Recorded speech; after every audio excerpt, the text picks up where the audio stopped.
So today I wanted to talk a little bit about fear. I had a reaction a few days ago that was fear-based, and it just reminded me how powerful that response is. And so I wanted to talk a little bit about it.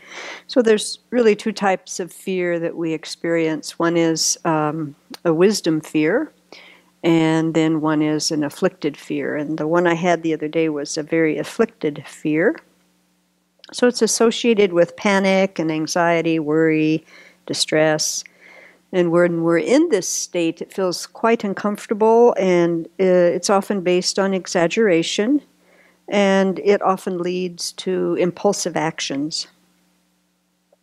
And so when we're in this state, it's hard to think clearly. And what drives our behavior is a branch of the autonomic nervous system. And so this autonomic nervous system is a control system. It's largely unconscious, and it regulates bodily functions. But it can be easily activated when we perceive a threat.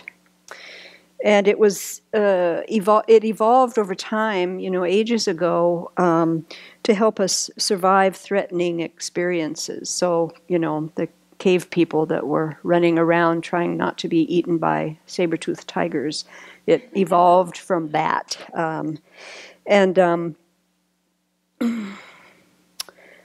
Of course, like most things, this kind of system can be turned on very easily just by thoughts.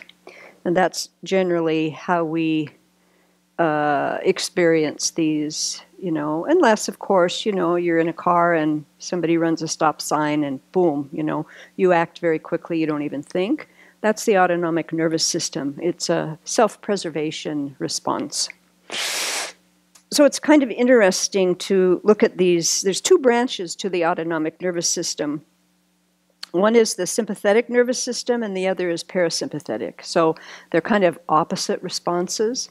So the sympathetic system is the fight and flight response.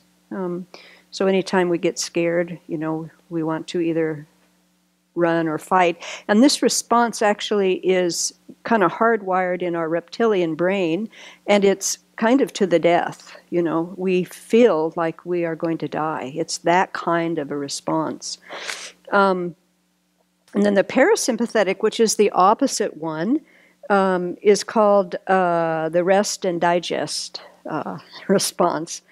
And so throughout the day, these two responses, it's, an interdependent system. So, one can arise because we need, and then the other, and then one, another, like that. And it can keep us quite balanced. But in extreme situations, or when we, proliferate in our minds, we can turn on this fight or flight quite easily. And so this flight or fight response corresponds with arousal and energy generation, and it also inhibits digestion.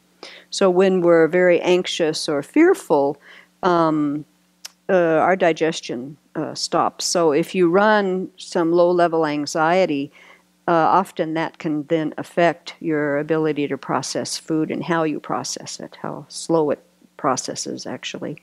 So it's interesting, at least to me. I don't know, it may be boring to you, but this is interesting to me. So when this system is turned on, it diverts blood flow away from the GI tract, the gastrointestinal tract, and the skin by constricting the vessels. And what it does then is divert all the blood flow to the major big muscles and the heart so that we can fight or run away. And the blood flow to the skeletal muscles can be as much as 1,200% increase. So and when you think about it, you've read stories maybe of, I remember once a story in the newspaper about a mother the car started rolling back because the e-brake wasn't on or something, and it ran over her kid's leg, and she went and she picked the car up and got the kid out from under the tire. So this is that kind of response. So it's quite powerful, you know, huge. It also dilates the bronchioles in the lungs, so that we have more ability to move our air, so that we can oxygenate all the blood now that's, you know, being pumped around in such a big way. And that happens due to epinephrine, which is like, you know, cortisol, a steroid, so, you know, quick. And of course, increases the heart rate. So, you know, whenever you get scared, your heart starts beating fast. You know, you feel that. It also dilates the pupils so that we can see further distance, so that we can take in what's going on, so we can see where the threat is. You know? It also clamps down on the blood supply to the hands and feet, and also can bring some moisture to the palms and to the feet. And this is an interesting one. If I am being chased by something that looks at me like lunch, if I don't have so much blood in my arms or legs, and they're kind of wet with sweat, so they're slippery, because if it's running after me, it's probably going to grab, you know, a hand or a foot. So grabs, but there's not much blood, slippery, so maybe I could get away. So it's quite interesting how the body, you know, does this. Yeah. So we can have, though, another kind of response when the fight or flight or sympathetic nervous system is turned on, and that is one of being paralyzed. And in the animal world, that would be a bird that looks like they're kind of dead, but, you know, they're in this sympathetic shutdown. Or rabbits do that also when they get really scared. They just freeze up. Yeah, so that's, you know, another thing that can happen. And of course, why it's hard to think and why this we do impulsive things when we're in that state is because our really reptilian brain is running the show. We don't have access to our higher levels of brain to reason and think clearly. And so we're kind of on automatic pilot, actually. But of course, the good news is that since there are two systems here, we can train ourselves to recognize when that system is on and do some things to decrease that fight or flight response. And so this is where meditation comes in, because if we meditate, we get a little clearer about what our body is doing. We get more information. And also the key thing to kind of tap into, and you notice that you're starting to get anxious or you know, fear-based starts coming, if you can remember to take a big, huge, deep breath, because that then starts to turn on the parasympathetic system, which is kind of the opposite system. And that, you know, that's the other name for that is the relaxation response. And if we take deep breaths, then we're generally breathing more with our gut, with our lower abdomen, and the diaphragm is rising. And when we do that, that's a signal for the body to turn on the parasympathetic system, the relaxation response.